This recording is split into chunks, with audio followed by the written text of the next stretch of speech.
Ya, pada game pertama gelaran Kids Basketball League, tim Wise berhasil ungguli Eagles Academy dengan skor mencolok yakni 5-3 banding 2.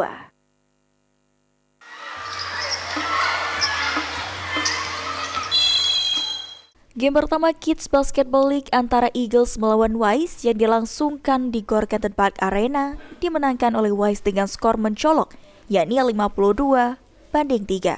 Dalam laga ini, Wise melakukan defense maupun offense ketat terhadap musuhnya dan juga cukup disiplin dan koordinasi antara pemain yang solid sehingga membuat mereka mengambil alih kendali pertandingan dengan cepat. Walaupun Eagles berusaha keras untuk melawan, namun serangan agresif dan pertahanan kuat dari Wise sangat menyulitkan mereka untuk mencetak poin.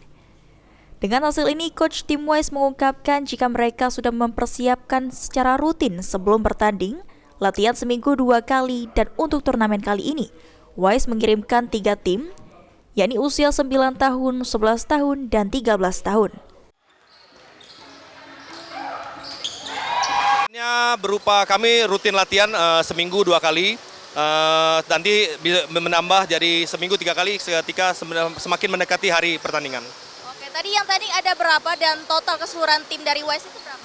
Untuk di turnamen kali ini Wise mengirimkan 3 tim. Di KU usia 9 tahun itu ada 1 tim, di usia 11 tahun itu ada 1 tim, dan ada 1 tim lagi di usia 13 tahun. Rian Pal TV.